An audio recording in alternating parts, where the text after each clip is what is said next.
I'm sitting out there, there's too many of Oh, them. you're here now. Okay. Good idea. So should we start? Yes. I think this is it. Okay, so I think it should be quite open. What I suggest is to have a quite open discussion. So the subject is the relationship between French musician and American musician, and I would say how it could have impact the music on both sides of the Atlantic. And You said the difference between French and American? Relationship. no relationship. Oh. No. If you prefer, can speak about the difference.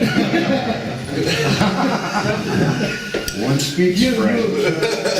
You will have the answer is there is difference between the French but anyway, so there's a very long relationship between French and American. You know, there are some Americans that are living still in France, like Numéret, Alain Sylvain. Alain Sylvain, and many of the Lasso study. Yeah, he's always been in Paris. and many others. Some, and obviously, it could have impact the music of the Americans that moved to Europe and of the French musicians that are in France. And I don't know, maybe François, if you can start about that. Yes. So you. You know, speak about the relation, as you begin at my time, there is a relation from 1920. Exactly. You have Exactly. Exactly. You're free, right? You're free, right? Exactly. You're fully right. It didn't start with avant-garde musicians. It started way before. And you see. Exactly. It's clear. But I think what's interesting about your story is that you start a free jazz band before you meet some American musicians. Yes. See, my story is not the story of the music. No, but it's one story. Anyway, yeah, I begin to play when I begin to play. I was 29. Begin to play, So if you prefer to speak French, Yeah, Nadia I feel will more comfortable translate. in French, you can try. Alors, oui, c'est I think it will be more complex. Yeah. Take up twice as much time. La période dont tu parles, c'est moi j'ai commencé la musique, j'étais un amateur et j'avais décidé d'être musicien. Pas pour la musique, mais par révolte. Parce que moi je faisais de la musique contre la société, c'était pas pour la musique. Et je me suis retrouvé, je schématise, je me suis retrouvé avec l'époque où il y avait les droits civiques, et puis il y avait tous les mouvements internationaux révolutionnaires. Et donc je me suis retrouvé, brusquement, il y a eu plein de musiciens américains, de New York principalement, et de Chicago, qui sont venus à Paris, et puis qui avaient des idées comme ça parallèles, quoi. Et le monde de la musique où j'étais à Paris, les musiciens de jazz, ils étaient complètement, c'était autre chose, quoi. Et moi j'étais le seul pianiste qui pouvait comprendre ça, quoi. So in the time you're talking about, he started not as a real musician, but he was like in a way an amateur. And he really started getting into music, not really to like become a musician, but more as like in a way like to revolt against society. But that same time is like the moment of the civil rights movement in the US and everything, and a lot of American musicians came in Paris, and they had those like same revolutionary ideas as him, and it's actually like hearing their music and feeling a kinship with them that he's actually started like getting I mean, started playing with they call free and everything. So what's the time period? 60, 70. Yeah, I know, but I 60, want the 60. Beginning of 64, yeah. The beginning of 64. At this time, I know the jazz very well because when I was young, I hear everything when I was young. I'm interested only by New Orleans music. For me, when I was 16, the jazz stopped in 1930, and I have 200 records of what is before. I know this, and I hear sometimes I hear a pianist in Paris with 1 year together, and I have interested, and I discovered Harry Parker and Matt Powell and music, and at this time I want to play. But I never played piano before. I learned by myself this time. And after I go to the war, I make the war in Nigeria. Is the reason I have very hungry, When I come, I don't want to work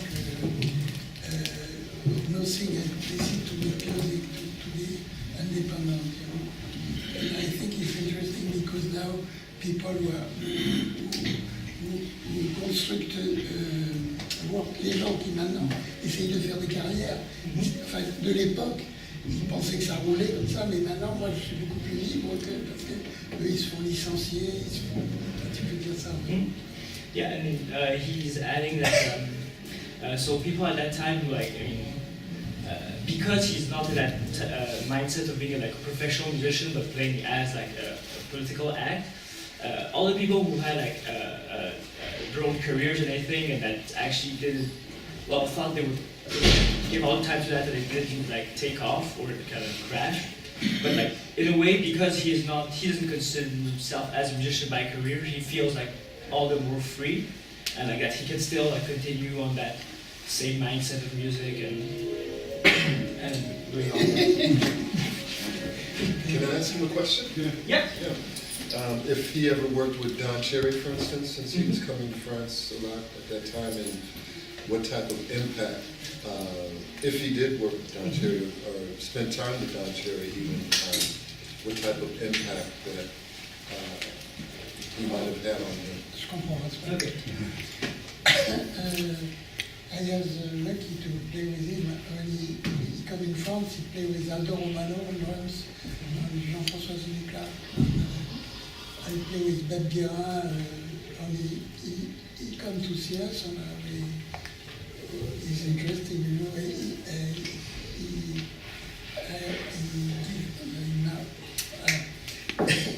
I go in his orchestra, he come for a long time,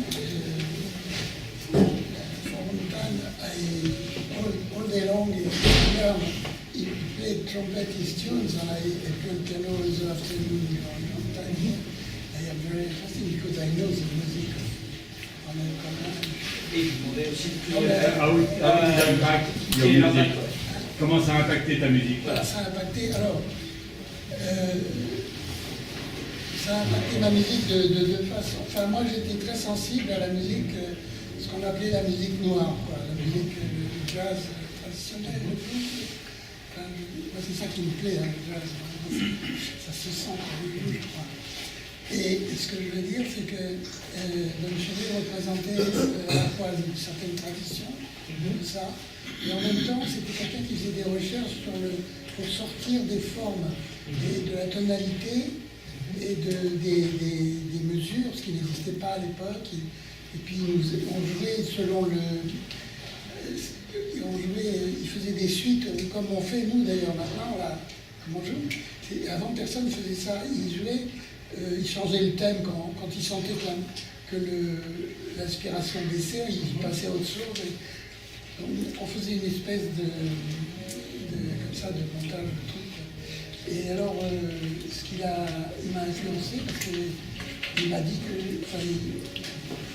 j'ai vu que c'était possible de jouer autre chose pour résumer. J'ai vu que c'était possible de jouer autre chose que des standards. Okay.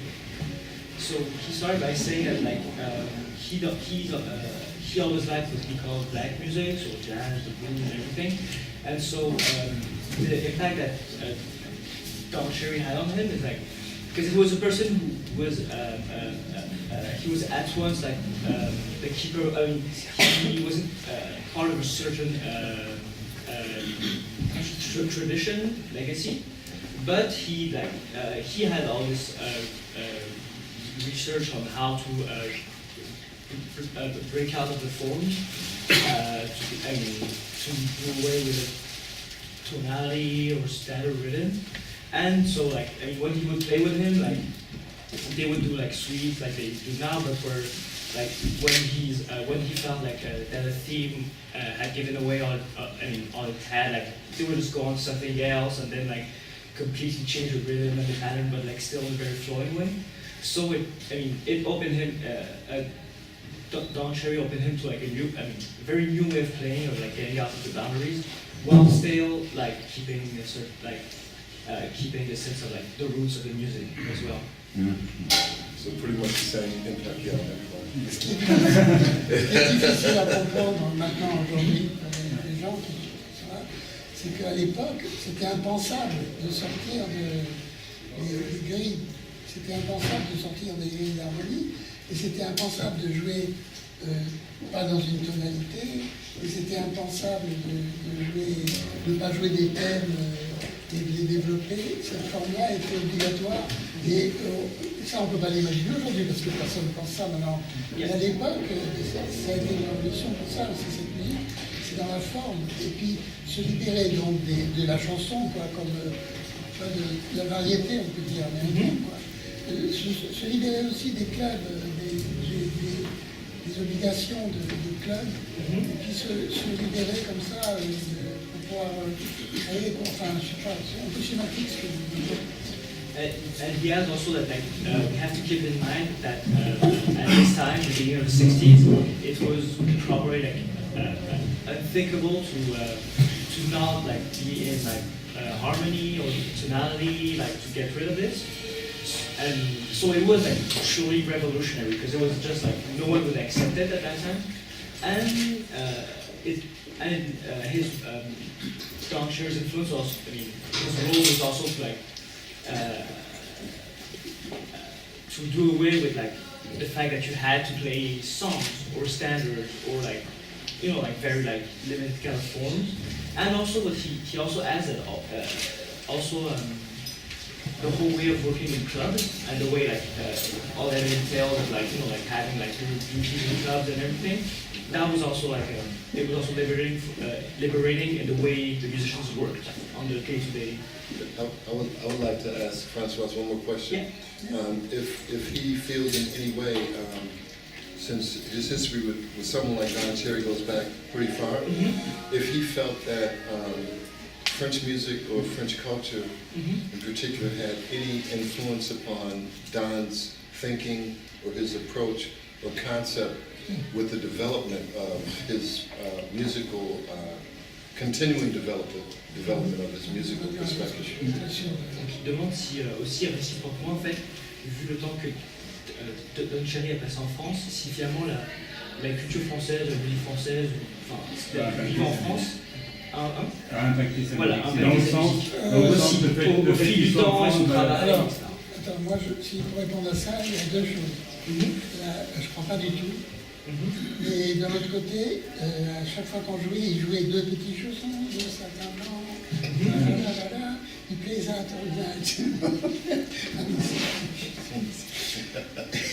but anyway, he has no, his impact by his music over another face of Don Cherry.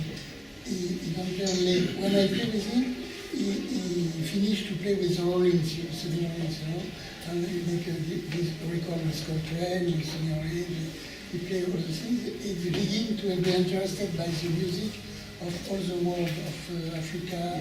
He play, That's true. That's and true. he go to this kind of open jazz about the music of. But you know, it's not only Don Cherry which. But that's true. But I'm speaking about French musicians and French culture in particular. Because that's what we're talking about, right? I know he liked very much Edith Piaf. He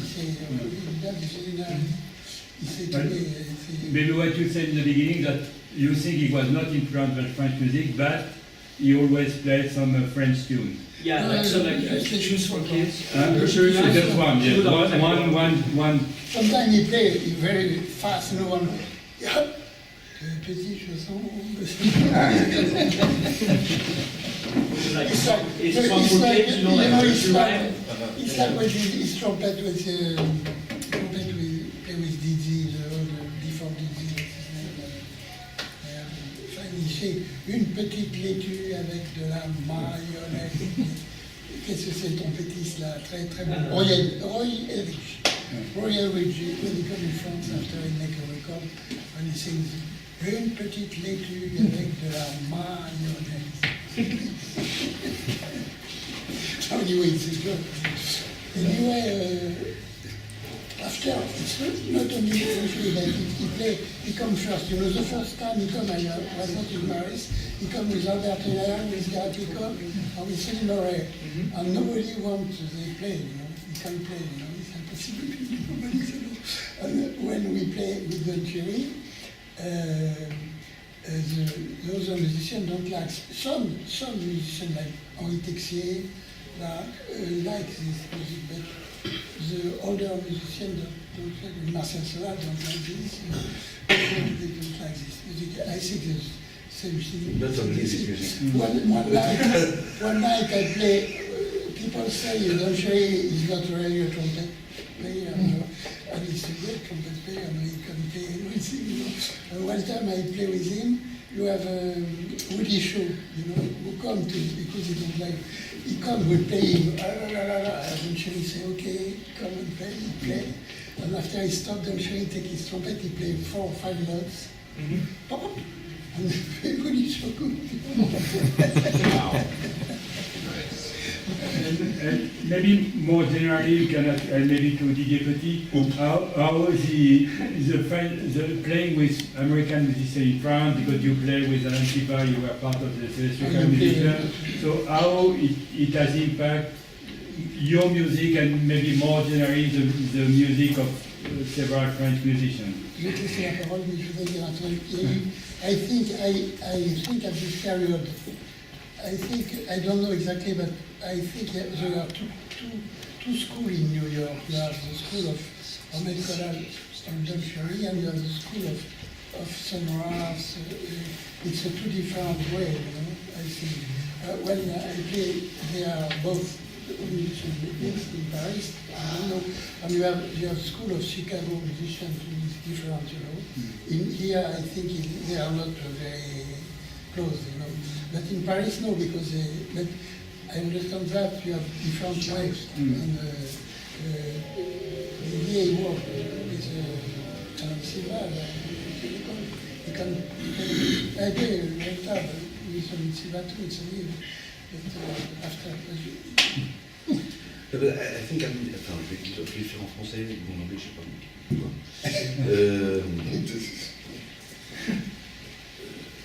In fact, the influence was, from my generation, the influence is from two parts. It's coming from American musician and it's coming from the French musician. Because I arrived after François. I'm very young when I did, and he's already on the stage. Me at 19 years old, and so the two things I remember is when I was 12 years old, I've seen a Sun Ra concert, and I'm coming from classical music, beginning at 7 years old, and at 12 years old I hear Sun Ra, I see a concert of Sun Ra, and like explosion in my mind, and in the same time, just after, I see a concert with Michel, Jean-Pierre Drouet, et notre ami du Zest, Bernard Lugan. And so, it is the other side That means all these musicians have an influence from free jazz music in fact. But they try to build music, try to build another music because they think that the goal of the American musician is give to the European the idea to say you have to find your music. You have to find your way, your own way of going. And I think for me the big impact of the jazz musicians on European musicians is to tell them, and Alan Silla was telling them all the time to the students, you have to find your own way to play this music. So that's why after I worked for 10 years with Alan, Steve was there, Frank Wright was there. I was not speaking English at all at the time, so I learned English with that people. I learned music with that people, I learned everything with that people, with those people. But both of them, the American people and François, I played with François Tusques band several times, and also the French. So I'm really a kind of son of all these people.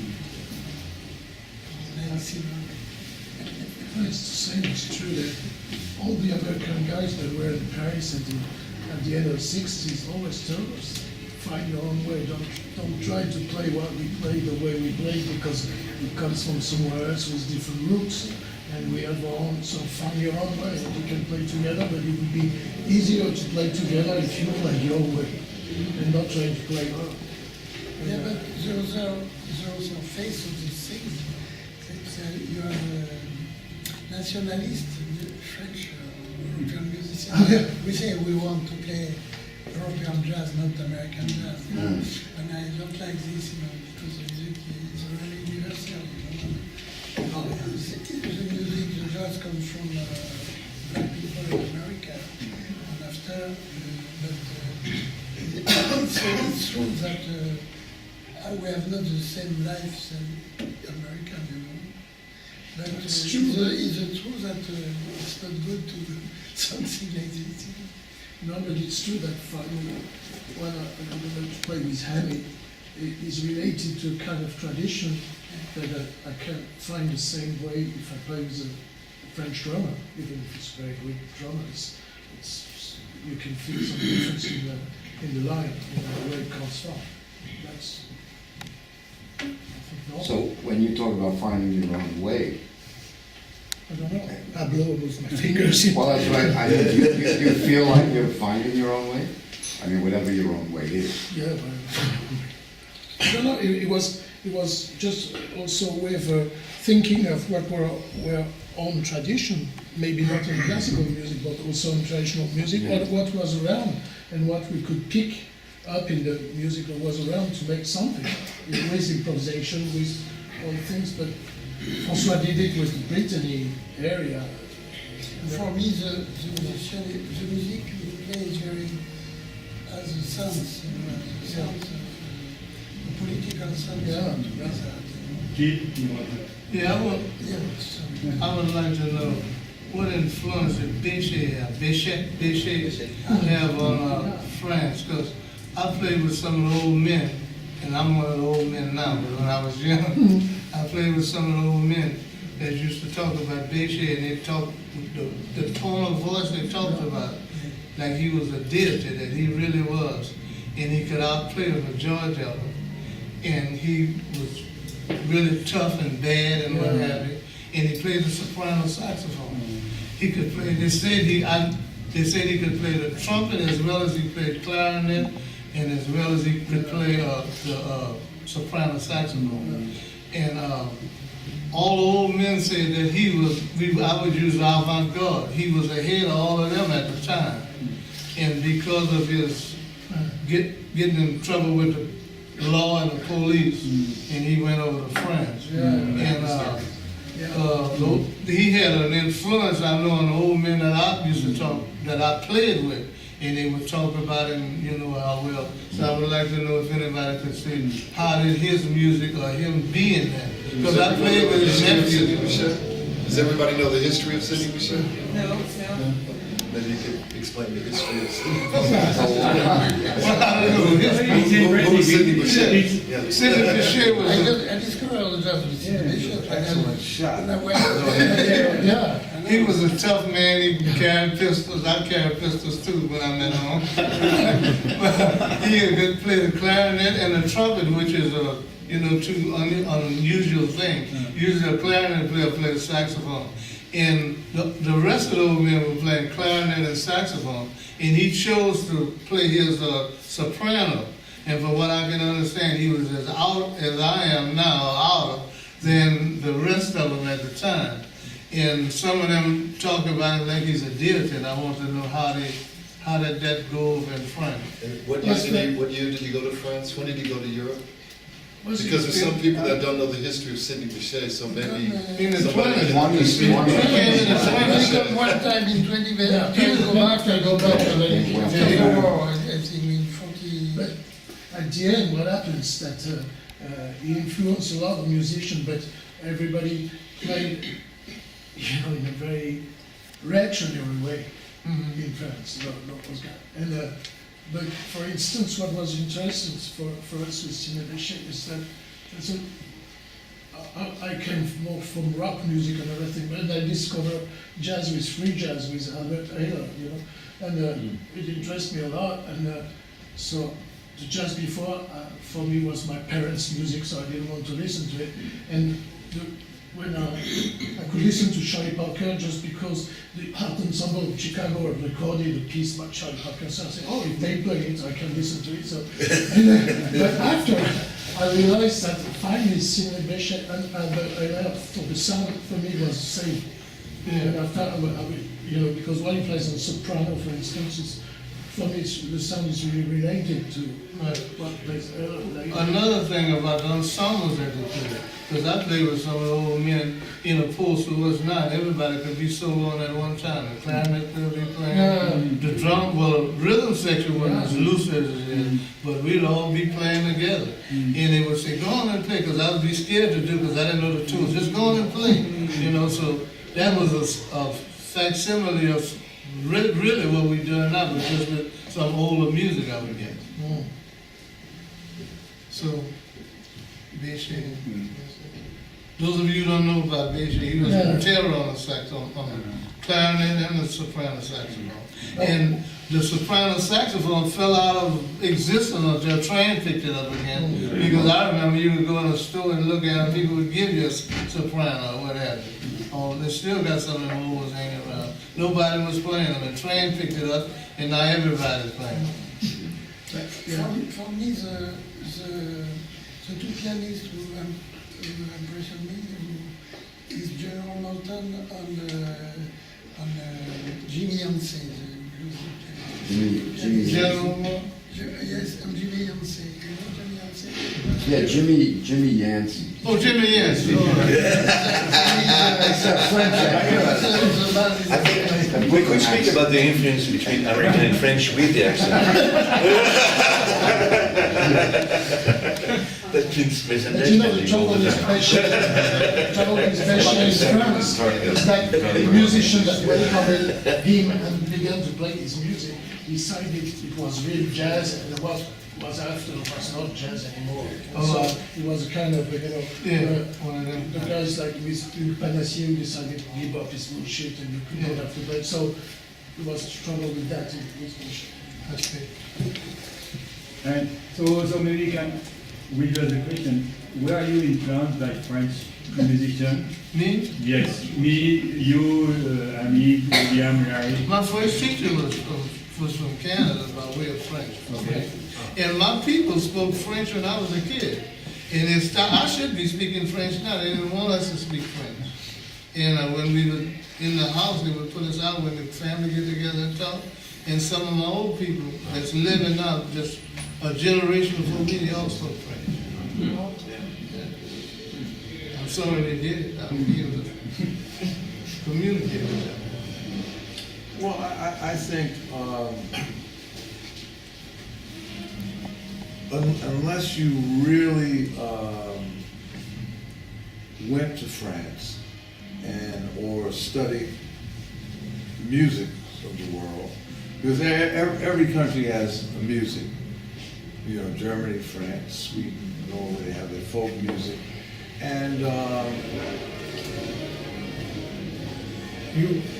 it's hard to be influenced by something you haven't heard. And I think a lot of American musicians, if you ask, to name some French musicians, 10 of them, they might not be able to name 10 French musicians, simply because there's no exposure, So,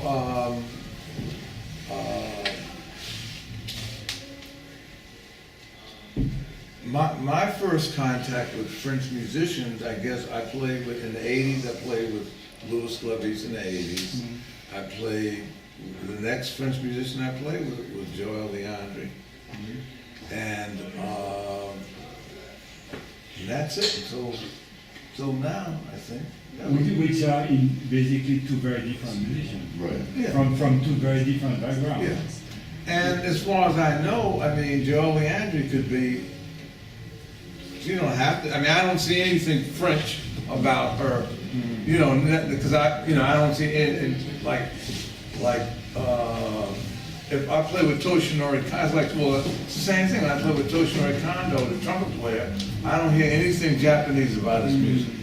I know he's from Japan, but when I look at it again and I look at, the space and the way he acts, and you look a little further, you say, yeah, his music, you can see things that are connected with the kabuki, with the way Japanese people do things. And if you really listen, because you say, wait a second, there's a theatrical thing that's connected to gypsy music, flamenco, that you hear in French music. I know that you listen a lot to movie music. Yeah. And that's how it does, and some of French musicians, French composer. Well, I like the melody, what's his name, Georges Delarue. Yeah. Composing for François Truffaut movies, Jean-Luc Godard, Claude Chabrol, so I used to watch French movies to hear French music. I loved it, so maybe that caricature sound has influenced me that I don't even know about. I got another connection with France. I hate to tell y'all this, but I wanted to be a classical saxophone player. I've got a master's degree in classical music.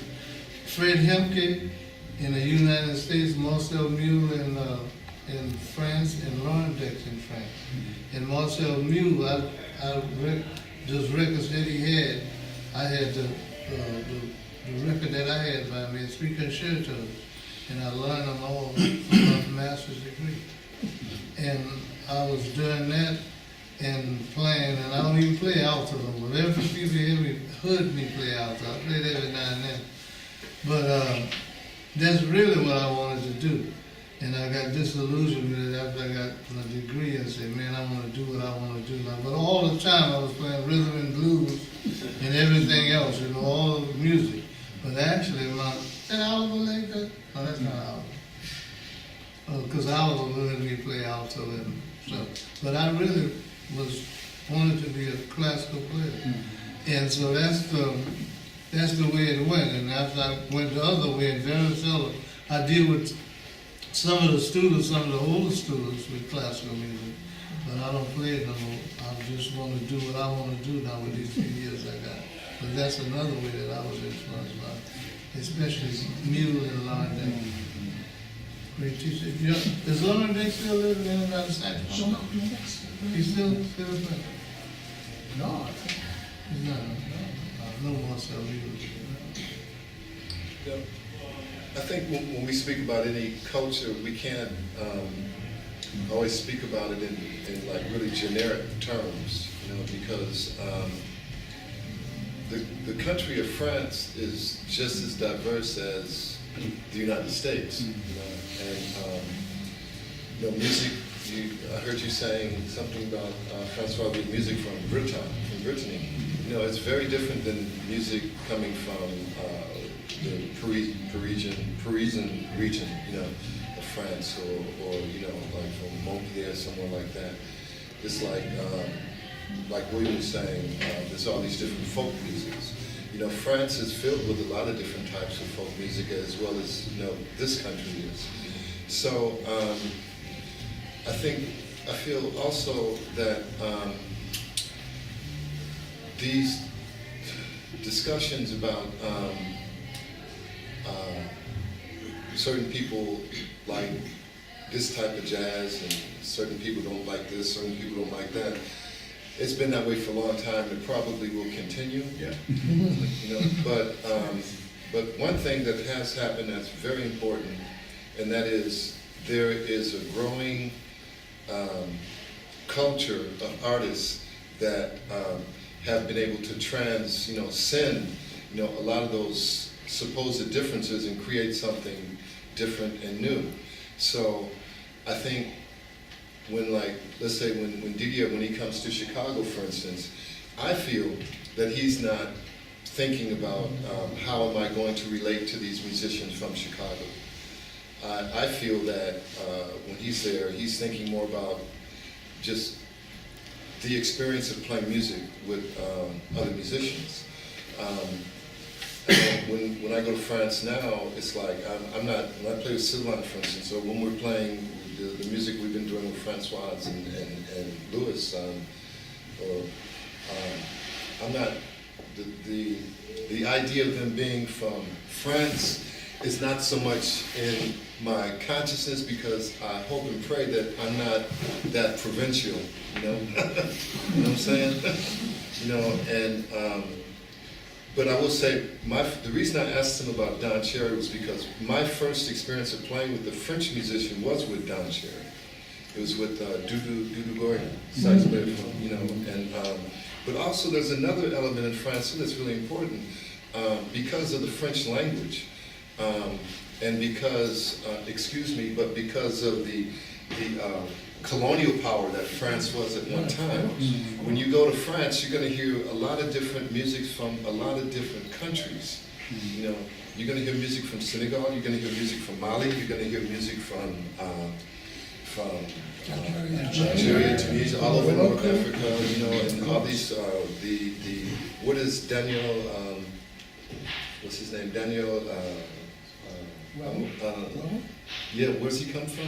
Réunion. Yeah, you know, and they're from Mauritius, all these places, all these different places, and then all these different musicians come together, and they, of course, they maintain the integrity of their traditions, but living in France, I think, you know, some new things have been, you know, created also, and so I have to say, I think that we're of a culture and generation of artists that is moving beyond this provincial type, you know, perspective and view, you know, and without a doubt, we're creating something different and new. It's like William was saying earlier when we played with the young students, the kids, that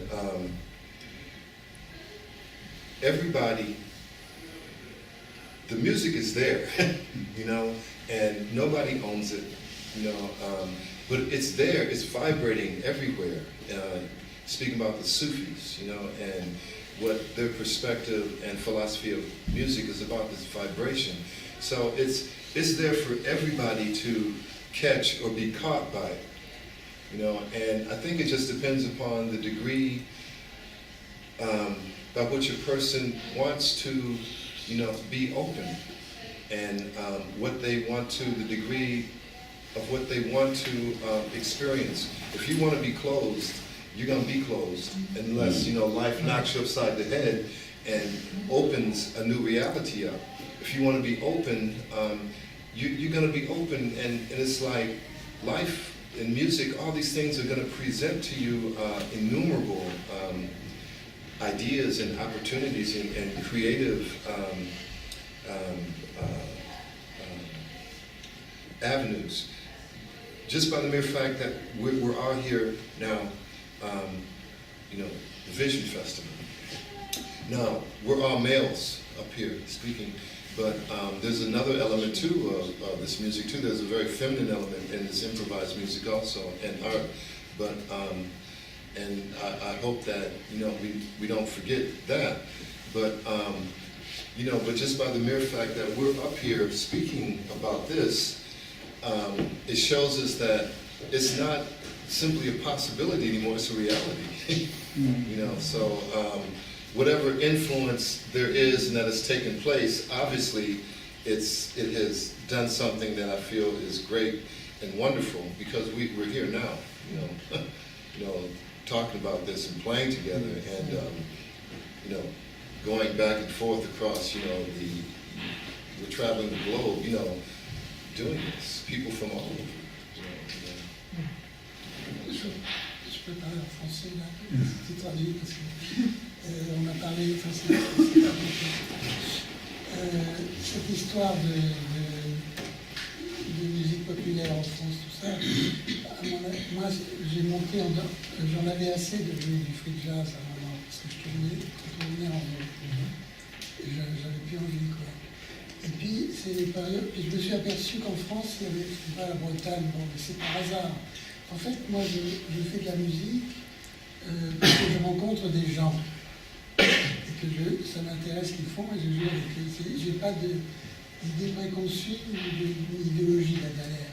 Et ce que j'ai remarqué, c'est qu'en France, il y avait, en sortant, à l'époque dont je parle, c'est des années 70, là, il n'y avait pas de musique africaine en France.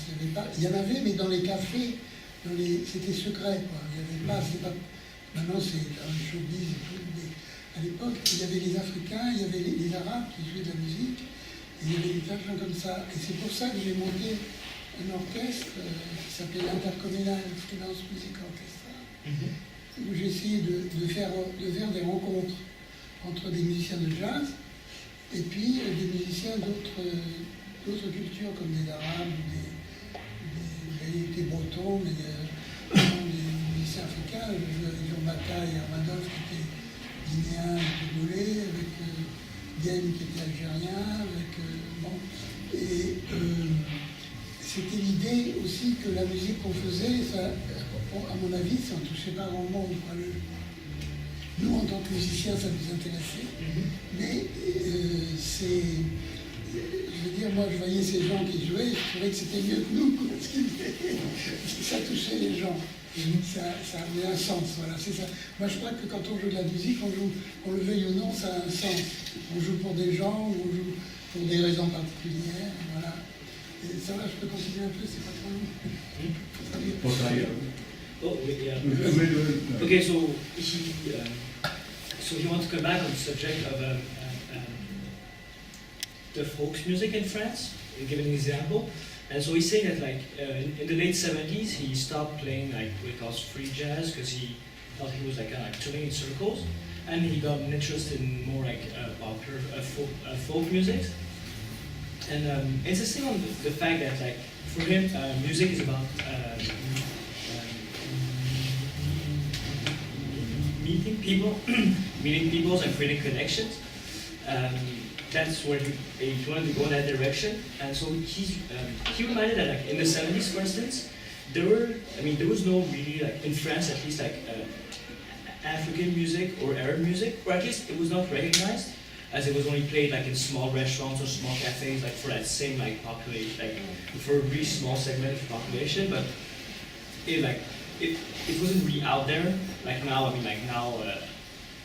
African music or Arab music, like that whole like showbiz thing around world music, and so like that's also like so he also endeavored to like he played with musicians from Brittany or like African Algerians and also to also like give a meaning to this music and like interest people beyond like the circle it was in. And so music for him as a meaning, creating a connection and getting people interested in it and bring it into him, like a new language, a new idiom, and like bringing them inside. the humanity. Yeah, yeah. C'est pas de la musique. But also what he said is that he wanted to play for the music to be listened and to be more popular. Yeah. It's what he Yeah, it's not, quand je dis la musique, comme tu disais, la musique aussi. Folk, c'est pas de la musique folk. Hein. Ah, mais C'est vraiment c'est une la- traduction faite en C'est anglais, c'est pas la même chose en anglais, c'est folk pour la. Parce que musique populaire ici, ça veut dire après. Ouais, c'est ça. Alors, d'autre part, ce que je voudrais dire, c'est qu'après, il y a eu la musique, comment ça s'appelle la musique mondiale World music. La world music. Mais ça n'a rien à voir, c'est le contraire de ce que je faisais. Alors, il y a des gens qui disent fois, ils disent, ouais, c'est de la world music, mais pas du tout. C'est que moi, je composais de la musique pour eux. Par exemple, en Bretagne, j'ai composé j'ai passé beaucoup de temps à jouer avec eux, leur musique, j'ai fait partie de leur orchestre. Et j'ai composé des gavottes pour eux ils connaissent Sylvain parce qu'il a joué dans la musique d'histoire. Et il y a des chanteurs qui chantent traditionnels, qui chantent des gavottes que je ne savais même pas que c'est moi qui les ai composés, parce que c'est pas simple. Et alors, je veux dire, ouais, aussi, moi j'ai appris des. Enfin, l'idée c'était de faire une musique qui était vraiment mixte, quoi, avec les influences des autres musiques. C'est-à-dire. Avec les Africains, j'ai appris beaucoup avec Joe Macar, avec Armados, tout ça. Avec Game aussi, je prenais des trucs de percussion et tout. Et donc, moi, mon idée, c'était d'enrichir tout ça et puis d'essayer de faire une musique qui avait une plus large audience. Parce que le problème des musiques, enfin, il y a une contradiction dans la création musicale, c'est encore pire dans la musique contemporaine. C'est qu'il n'y a pas on n'arrive pas à faire une musique qui touche plus de monde. Moi, de toute façon, on joue toujours sur des contradictions. Et moi, je pense que c'est une des choses que j'essaie de résoudre, qui est pratiquement impossible à résoudre, mais moi, c'était And so he has that in this enterprise of like playing with different like folk musicians. And he didn't. He first like started by opposing, so like what now we have the label of world music. He said like he wanted to do exactly the contrary, which is like instead of like just making it like thinner and more like mainstream. Like he really went to play with musicians from like Brittany and like really like immerse himself with their language, and like he composed gavottes, which is like it's a really like pretty form of like specific form of song. And we trying to like he came with his own like language, inherited with what he did in his own career, but also by really respecting their own like culture and like forms and kind of merging them. And for him, he wanted to. I mean, that's the way he wanted to make the music more popular, because he realized like the huge contradiction of this music, and that's even stronger in the contemporary music of now. Is that like it's got a very small audience, though you want it to be like you want to make like all these different very specific languages like heard by everyone, so they have like more diversity. But unfortunately, they have a very limited audience. So his way of doing this was actually like to go see new cultures, other cultures, other languages, and coming in with his own language, with his own forms, but try to like make something totally new, totally. But that was at the same time totally new, but made a lot of sense, and that would make sense for like even more people, because we merge like two languages in a very like complementary way, creating something. Can I ask a question? Yeah. I like to pose it to everyone, but starting with Larry particularly. Because I've been to Europe a lot and Paris a lot, and I've done gigs with a lot of French musicians, and I have an African-American musician friend who lives in Paris, and this person's complained to me a lot that they feel they play jazz, but a lot of the French musicians and European musicians, they have this separation that kind of, in a way, launching pad was jazz, which is called improvised music. And this person whose roots are, African American jazz feels that they hate this distinction. And they don't like the distinction. They feel like it cuts them off from, maybe this person has a problem. I don't know, maybe it's legitimate, but I've seen you play a lot, and I've been able since the 80s to discern what I feel is the difference between so-called improvised music and jazz, which is a term I don't like to use much anymore, but I've seen you play what I consider improvised music and jazz coming out of both schools. So from your point of view, do you see this difference clearly? Like, let's call it a European difference, or as a lot of people in New York call it the downtown improvised scene versus the downtown jazz scene? Only, I see that those delineations are set up for economic and political reasons. Musically, it's, or you could take it just in terms of the word. Improvised jazz is improvised music. So improvised music kind of covers everything. And then if you need to put jazz in a box and say it has a definition, then that's it, and you fit in or you don't. There are people who feel the need to do that, but for me, everything it all comes from one place. One of the great things about this band that Didier put together is that we came together and we're making a group music, and whatever the influences are, that's for the writers and for the other people to discern. But what we're concerned with is taking what each individual is bringing to the music and kind of creating our own sound with those elements and respecting the elements, but at the same time, looking for our own voice, which I think is what it's all about. And I don't really like to think about, is it this or is it that? I just feel like that's somebody else's. So you don't feel like one language can be derived from another language? Well, sure. Of course there are.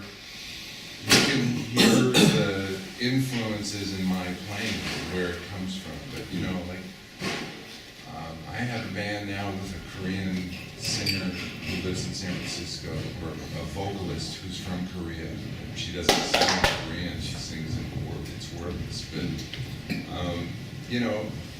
and now in this group, there's a koto player and a guzheng player, and I'm very, obviously my playing. I picked up a saxophone late. I was in my early 20s when I picked up a saxophone. I played trumpet before that, and I was listening to an Albert Ayler record, and I thought, I'm going to get a tenor saxophone. I'm done with the trumpet. It's just not happening. But so sure, those influences are there, but then there's the world music, and there's everything that's on the planet is available for you to choose to make it part of how you think about what you play.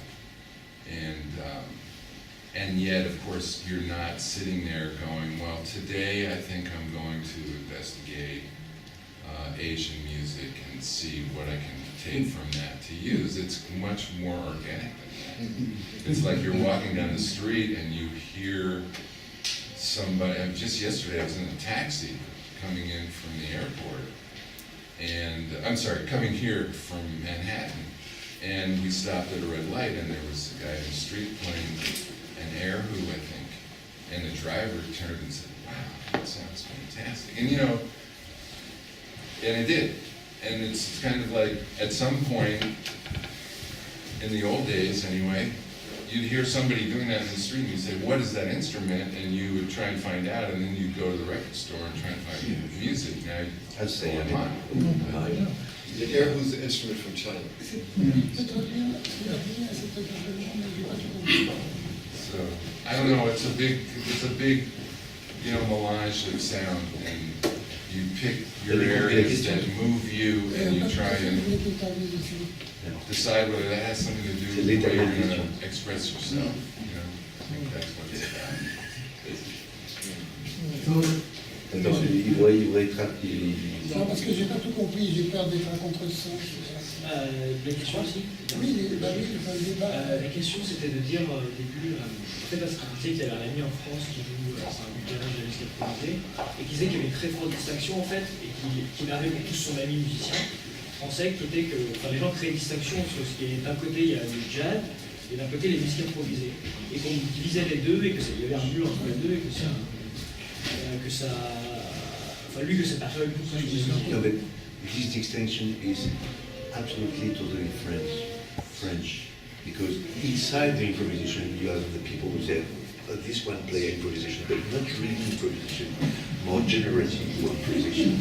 And this one is not exactly the generative improvisation because it's non-idiomatic improvisations and all that. In France, we always cut everything like. Yeah, but like I said, this distinction is for political reason or for career reason or whatever. I don't know if that's true. I mean, the people I've talked to from Germany, England, and France, like, you know, I can name I won't name names, but a very well-known saxophone player who considers himself an player of improvised music, improvisational music. He says clearly where his roots come from, and Iowa is always a big, part of that. Coltrane is a super big part of that. And they consider that what they took from jazz, and they call it improvised music. So they don't call it what they're doing jazz. And I didn't find it just in France. I found it in a lot, particularly the France, German, English, axis, and particularly, well, not just with saxophone players, that's where I found it first, but that might have something to do with what they were talking about originally with Don Cherry saying, Yeah. find your own voice, and so that saxophone player found his voice within this so-called improvised music context, which not idiomatic, whatever the box was that he's more comfortable in, and maybe he then feels like he doesn't have to prove that he can do this, that, or the other thing. I don't know, but I don't know. I think it came along a little later for me. It's just all there. Well, let's look at it like this. Music is bigger than all of that. Yeah. We got to get somebody to interpret something for us. But when you start playing and nobody have to interpret nothing, I mean, it can be from outer space, from Mars, we can listen at it and we can understand. We may not understand it, we may not like it, but we don't need anybody to interpret it for us. It's music.